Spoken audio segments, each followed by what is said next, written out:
Good day, Mr. Luong. I just figured out how to record on my tablet, so I'm gonna be doing that from now on. Anyways, for part A, the y-axis is f of n, and the x-axis is time in seconds. Now there are 5 seconds of time, so I'm gonna label the x-axis appropriately. 0 seconds, 1 second, 2 second, 3 second, 4 second, and 5 seconds. And force of newtons, it's going to be 0 newtons.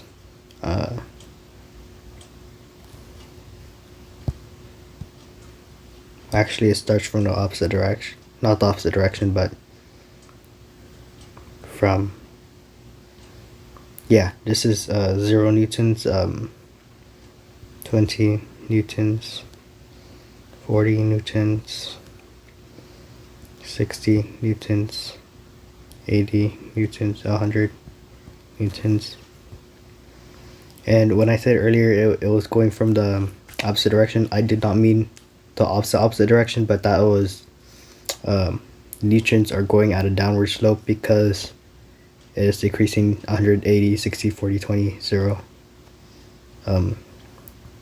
after each second. So at 0, the force is at 100. At 1, it's at 80. At 2, it's at 60. At 3 seconds, it's at 40 newtons. 4 seconds, it's at 20 newtons. And at 5 seconds, there is 0 newtons. And draw a line that represents the data. Data is linear.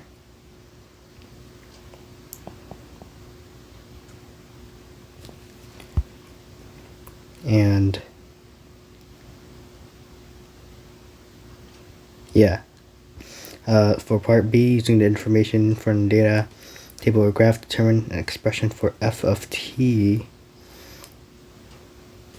So f of t is force of newtons over time, the force in newtons with respect to time of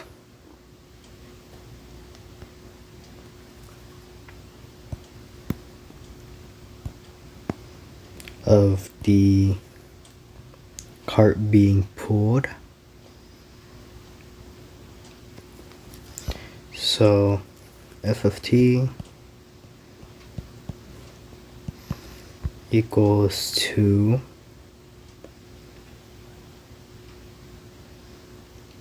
as it's linear, I assume that the function for the force is going to be some form of mx plus b, and as the y-axis is 100 newtons and the slope of the graph seems to be decreasing by how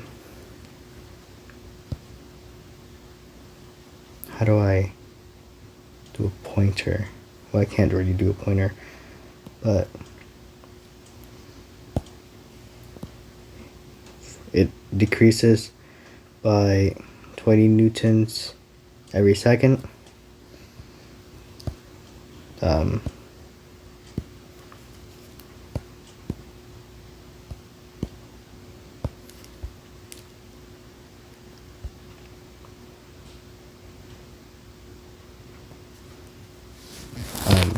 The slope is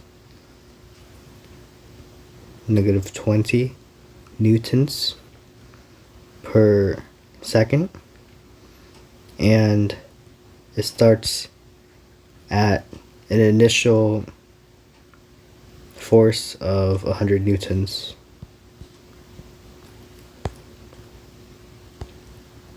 So that is the expression for f of t.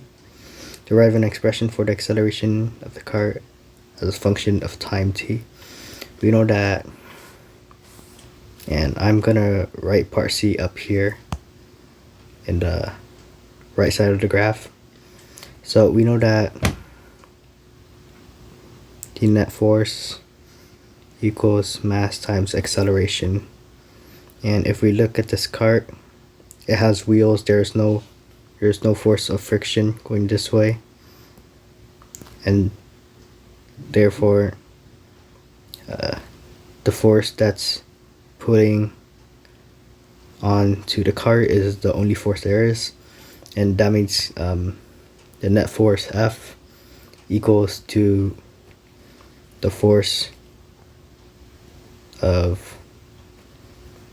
that is shown here in the table.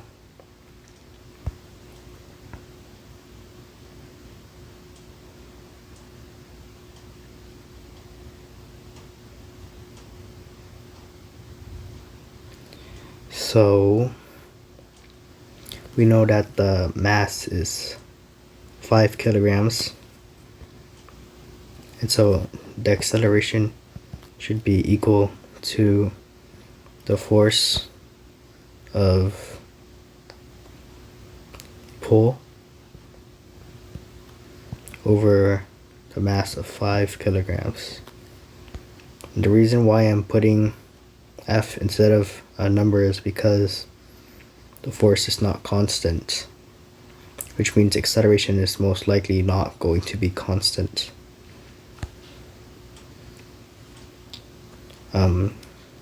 Since we found the acceleration for force, we can plug that into the top of this equation. So negative 20t plus 100 newtons over 5 equals acceleration, and that simplifies to negative 4t plus 20 equals a. And acceleration is in meters per second squared. Now to the next part, sketch a acceleration time. So the y-axis is going to be acceleration a of t, and the x-axis is going to be time. What is time? T in seconds.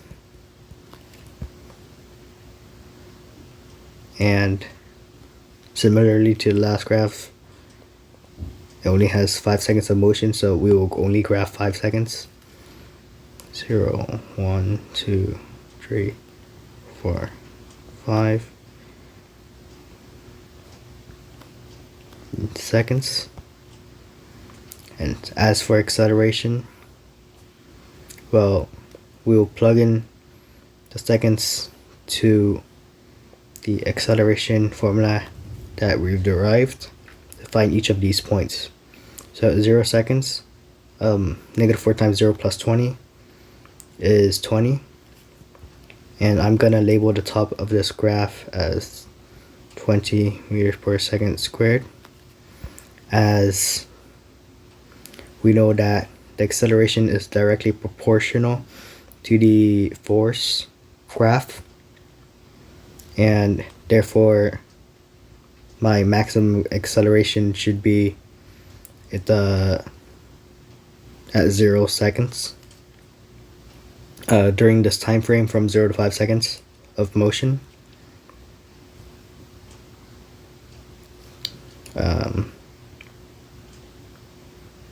Let's see, 0, the first point is there.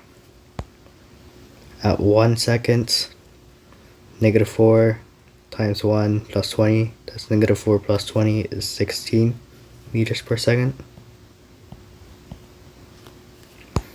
And that's at 1 second. The next point is at 2 seconds. So negative 4 times 2 plus 20, that is negative 8 plus 20, that's 12 meters per second. Oh, I forgot the squared here. Meters per second squared. Set that to second. The next point at time equals 3, negative 4 times 3 plus 20, that is negative 12 plus 20, that is equal to 8 meters per second squared. And that point is at 3 seconds. For the 4 seconds, it's negative 4 times 4 plus 20, that is 4 meters per second squared, and that's at 4 seconds.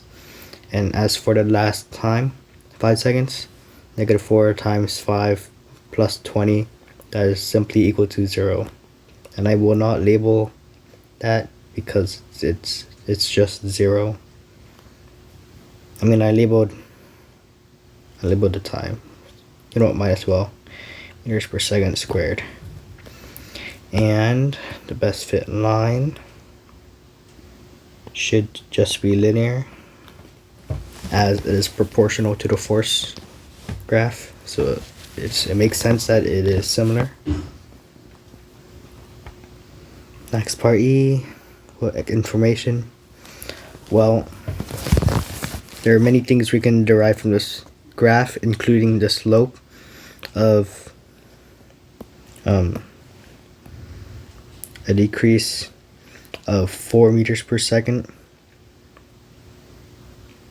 squared. 4 meters per second squared per second, which means that our slope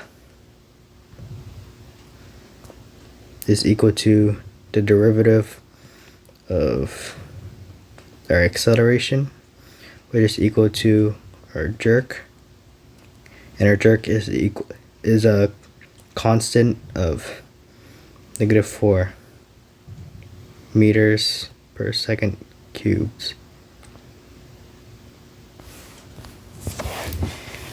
Another thing we can derive is the velocity, as the velocity is the antiderivative of our acceleration graph.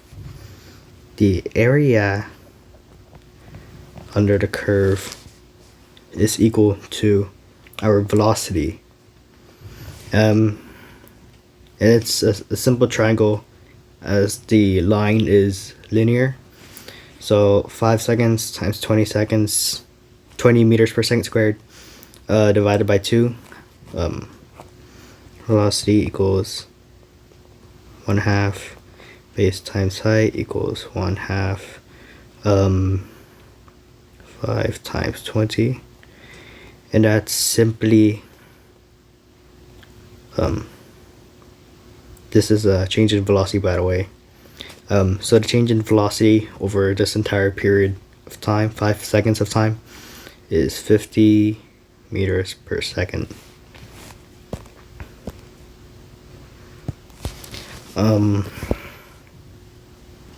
So those are the two pieces of information that can be extracted from this acceleration versus time graph. But another really simple piece of information that we can extract is the acceleration itself at certain points of time. Just based on where the blue line is. For example, if we wanted to find acceleration at t equals let's just say 3.5, for example, we would I'm gonna use this pointer tool. Give me a second. So we can see that 3.5 seconds is right here, and if we draw, actually I'm gonna use the marker, it's just easier. If 3.5 seconds is right here, we can draw a line up to the slope, and from the point of the slope, we can go directly leftwards to find out that time is well, my line isn't quite straight, but the exact time should be about 6 meters per second squared. So we can find our acceleration at certain points of time by plugging it into the formula, or drawing a line up from the graph to sort of eyeball where it is. Anyways, for part F, derive a function for the instantaneous velocity. So we know that v of t, v in terms of t is equal to the derivative of acceleration over dA over dt. So I will be deriving the acceleration function that we found earlier. So dA over dt equals to 4t plus 20. Wait, no, that's that was a mistake. I meant the antiderivative of our function a of t, and that equals to negative 4t squared over 2, which is negative 2t squared plus 20t plus c.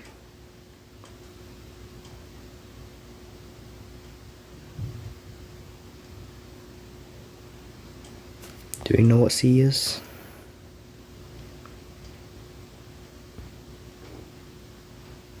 Well, there's no initial velocity, but we know that negative 2t squared plus 20t will be the change in velocity, and c is simply vi, whatever that is. I don't know what that is. Does it say it starts at rest?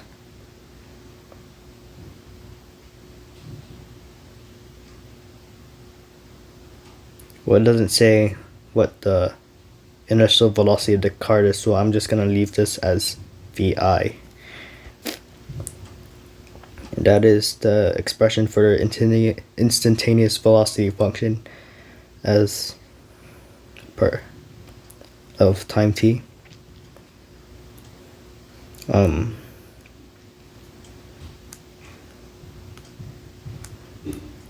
Using the information, determine v of t equals to 5. So I'm gonna write part G down here. V of t equals to 5 can be found by simply plugging in 5 seconds into the velocity function that we have derived. So it's negative 2 times 5 squared plus 20 times 5 plus vi. We don't know what vi is. And this is negative 2 times 25, which is negative 50.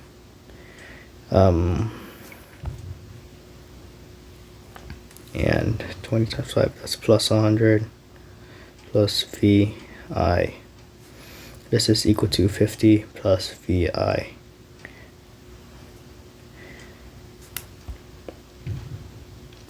And that is our velocity at time equals 5. Using vt as a function,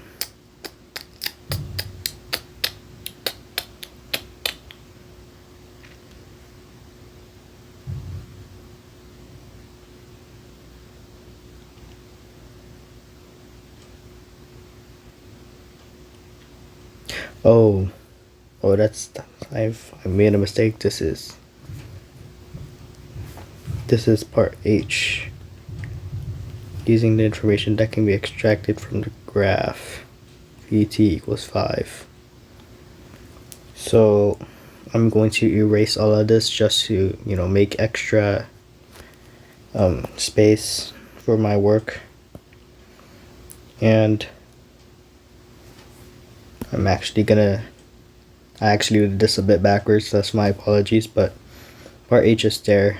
Part G is using the graph to find v of t equals 5. So we know that we can find the velocity by taking the area underneath the curve, or not the velocity, but the change in velocity. We do not know what VI is. It says it's is being pulled, not it starts to get pulled. So I'm assuming I'm just gonna use VI as our initial velocity. So we want to find velocity at t equals 5. Oh, I already found it. Wow, amazing. Never.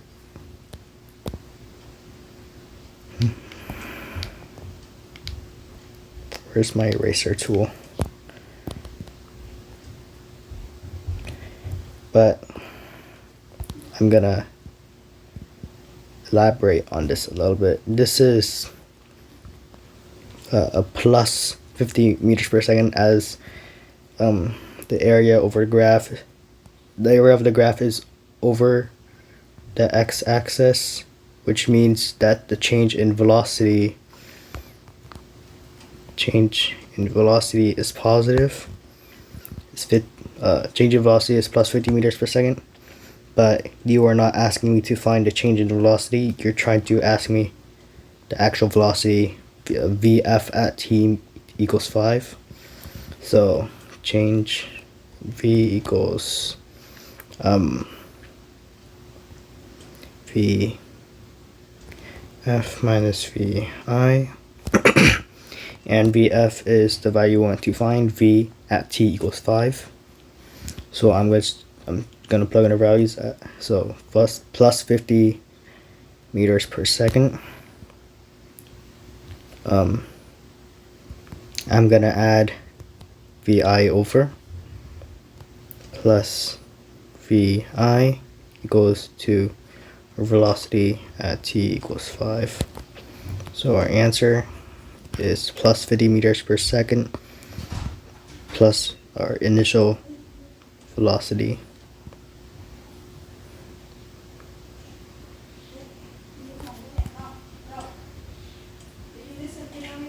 Also for part H, I'm just gonna put a positive sign before the 50 just to indicate that it is going in the change of velocity is in the rightward direction. And let's see, this value is equal to our answer from part G, so it does agree with my answer. Derivative expression for position function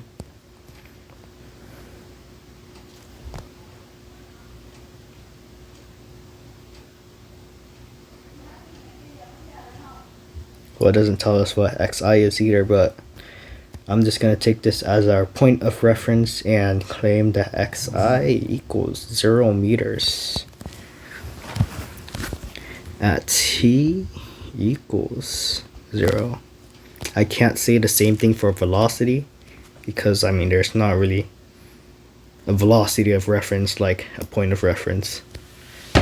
So I'm just gonna, yeah.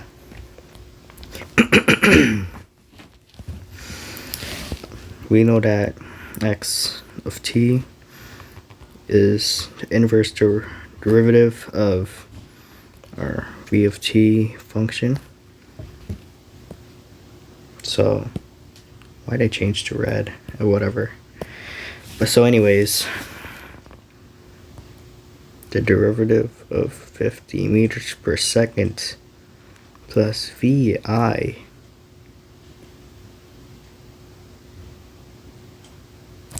that is not our function.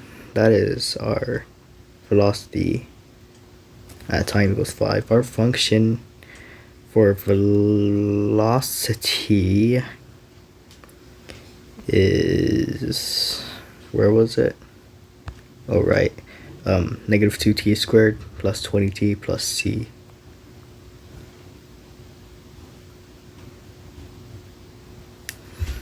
So I'm gonna put this in parentheses. Negative 2t squared plus 20t plus vi dt,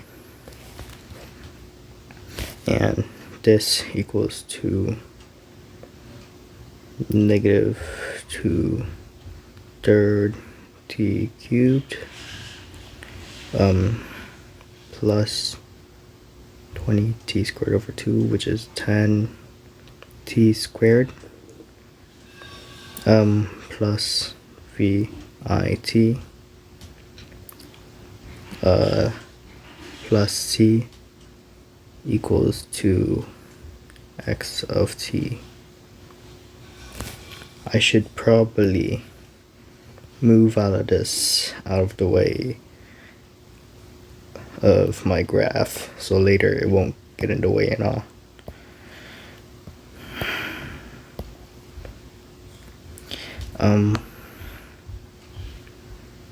And to solve for c, well, I claimed that my point of reference is xi equals 0 meters at time equals 0. So if I plug in 0 to here, 0 to here, 0 to here, and to all those times, they will all cancel out and become 0.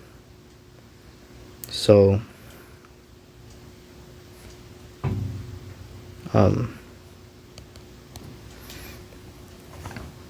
that leaves us with c equals to x of t of 0. So c equals 0. So I'm simply going to cancel that out. And so our equation is negative 2/3 t cubed plus 10t squared plus vit equals to x of t.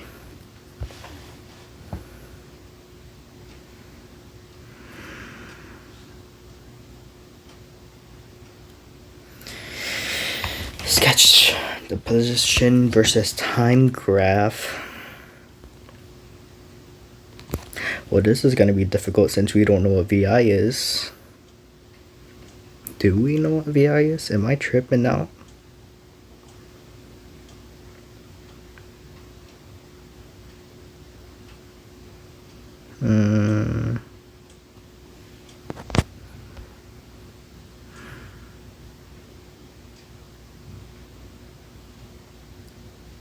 Anyways, his velocity is supposed to be 0.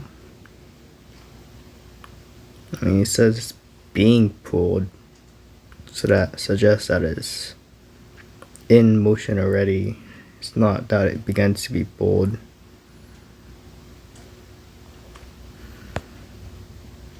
And whatever. Linear scale. So as usual, the x-axis will be time in seconds. 0 seconds, 1 second, 2 seconds, 3 seconds. 4 seconds, 5 seconds. And our y-axis is going to be position, or xf, or x of t. And what is going to be difficult with VIT, well, if we plug in 0 seconds, we know that we start at 0 meters, just because we know that, or I claim that xi equals 0 meters,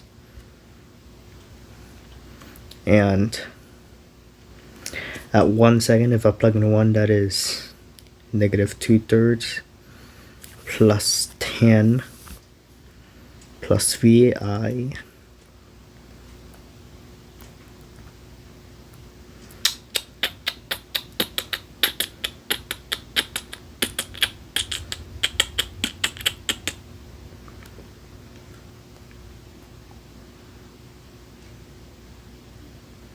So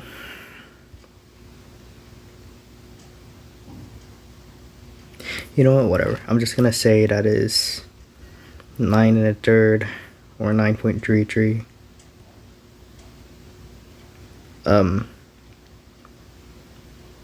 Plus the value for VIT. Well, t equals to 1, so that's just velocity meters over second times second. Shows just the value of VI, but in meters because seconds is multiplied in. And that is our value. Why is it green? That is our value. 1 second. At 2 seconds. I'm gonna need my calculator for this.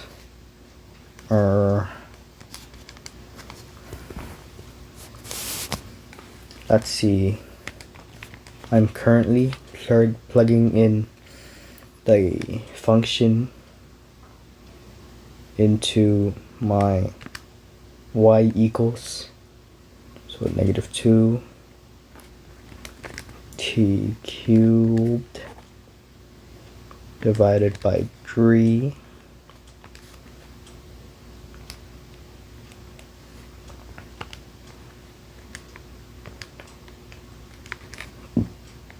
alright, plus 10 t squared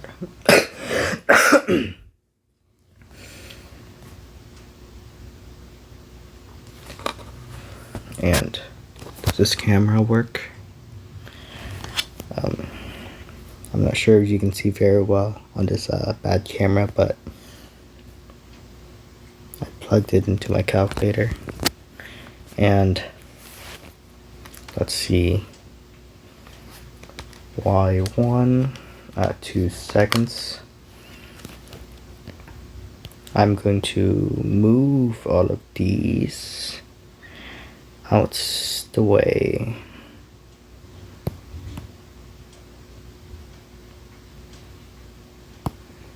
Bada bing, bada boom. Also this xt, I'm going to move outward for more space. This is 34.6 plus vi at 2 times 2 seconds.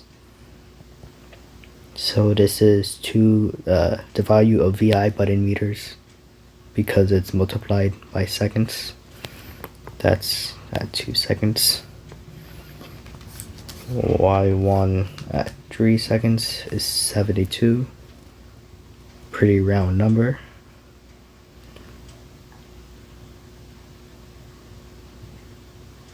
I should label these as meters. Meters. 72 plus 3 vi in meters. That's at 3 seconds.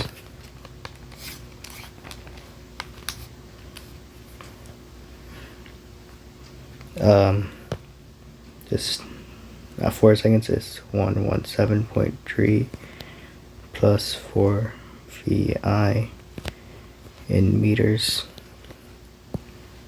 Let me scooch this down a little bit. And a y5, it's 166.6 plus 5 vi. And that is in meters. And those points are, why is this here? And those points are here and are here.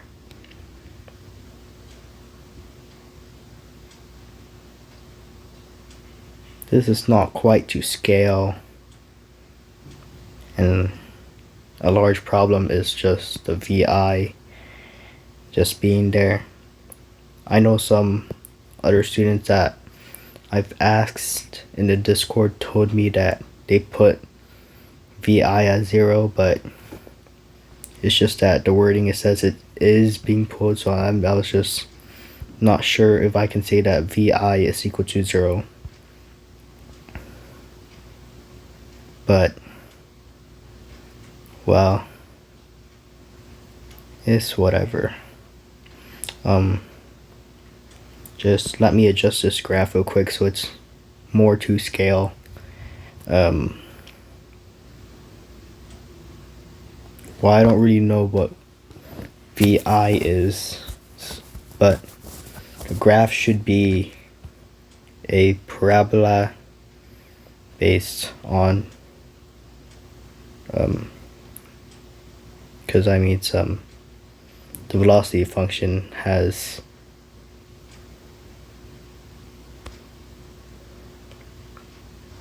a square to it, so this should the exponent of this graph is a cube, so it should have a curve. Let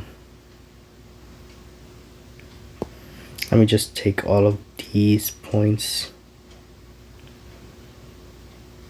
and just move them over here so I can label my graph accordingly.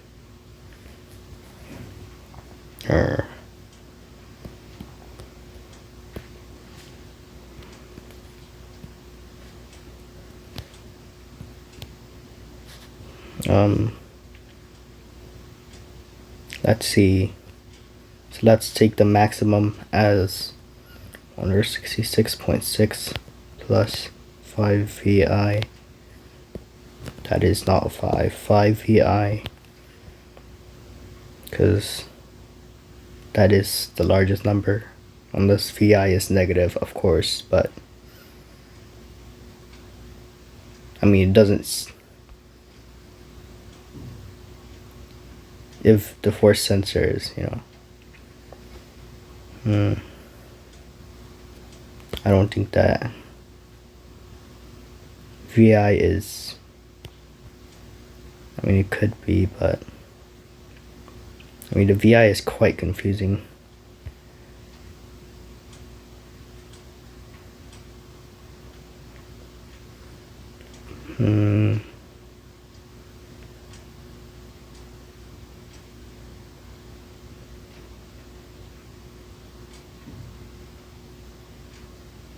Well, it says it's being pulled along a level track, so I know for sure that that VI is positive. So I'm just simply going to assume that VI isn't a great magnitude enough in the negative direction, as it's not in the negative direction. So I'm just simply going to assume that VI is greater than 0 and that it is a positive magnitude, since it's being pulled to the right.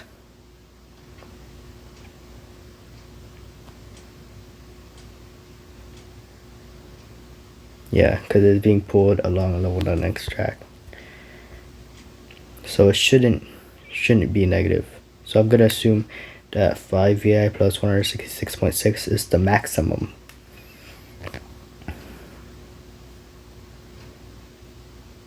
And I can't really scale the VI since I don't know its value, but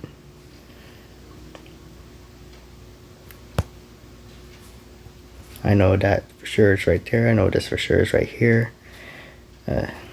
0 meters, 0 seconds. And I'm just gonna simply scale this using the node values, which is kind of scuffed, but let's say I'm gonna split this into thirds. I'm gonna say this is about 50-ish.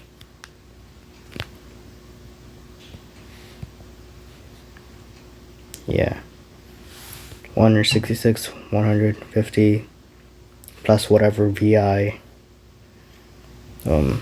So 9.3 plus VI is about here.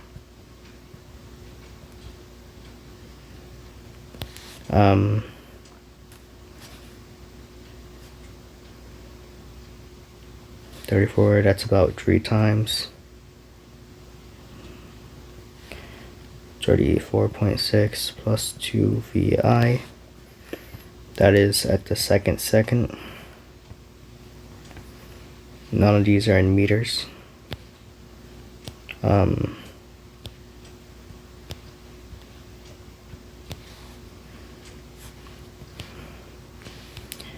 And 72, that's a bit above the 50 mark. Not 32, 30, yeah, 72. Let's say that's about 3 plus 3 VI meters. This is whack. Mr. Wong, why did you not specify the VI? 107, about right here. 117 plus 4 VI 2 meters, and it's about right here. And this seems to curve. Let me try to draw a better line. Yeah, whatever. I mean, it seems to be concave up about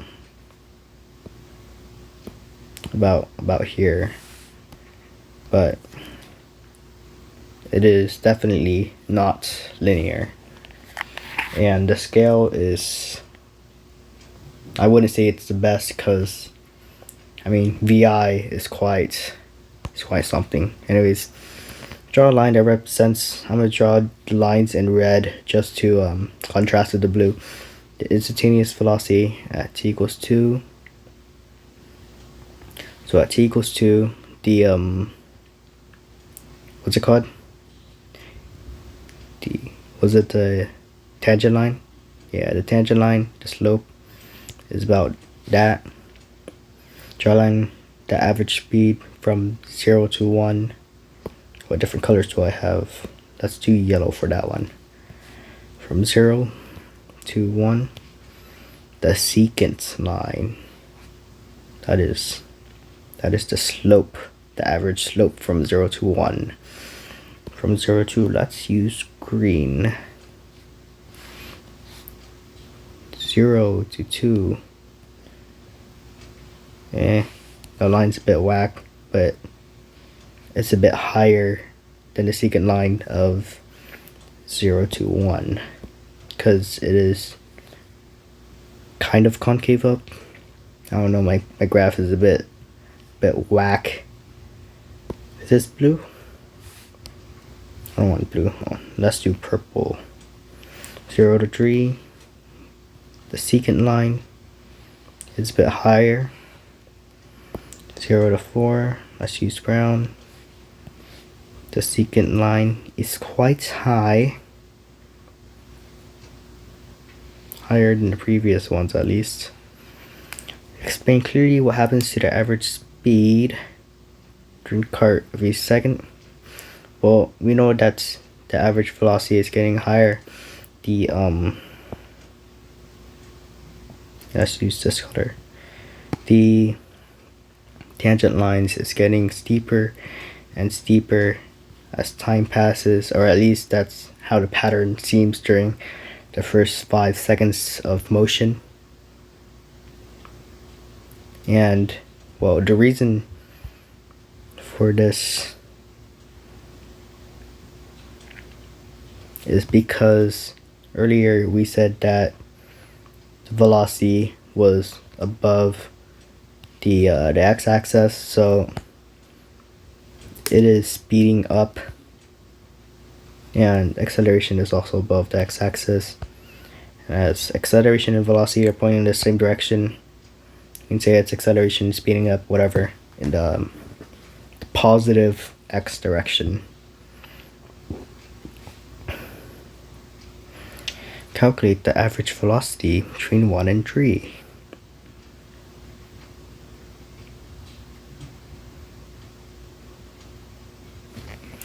Well, to find the average velocity, we need the change in x over the change in time. Either 1's 3 seconds, or change in time. Well, 1 3 seconds, so change in time is 2. And our change in x from 1 to 3. Well, we can use the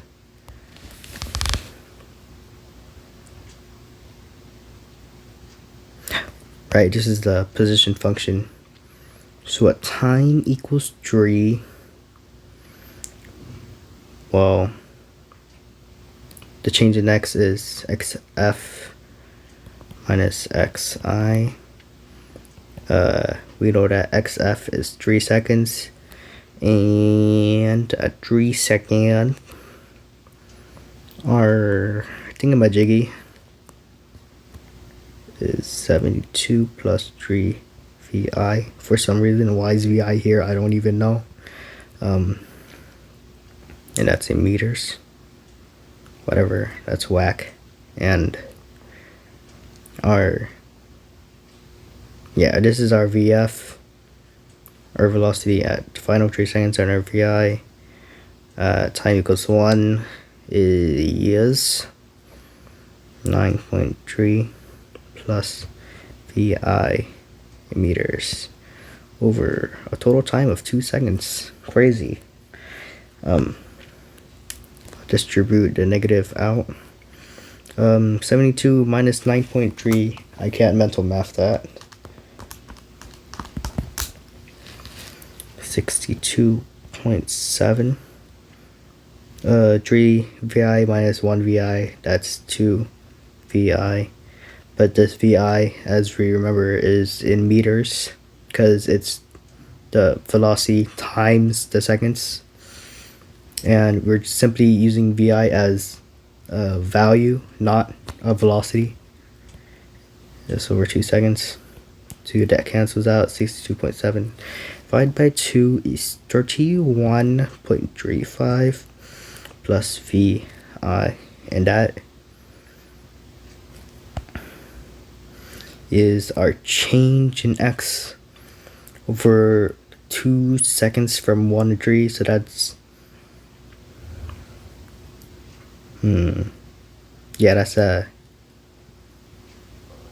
that's average velocity. And the labels is in meters per second, and in a positive direction, because I claim that vi is greater than 0 because it's being pulled along a track. Pulled along meaning it's the pulling is in the same direction as the line of motion. Blah blah blah. This is whack. I don't think it's meant to be solved like this, but whatever. That is the average velocity between 1 to 3 seconds. And that's it.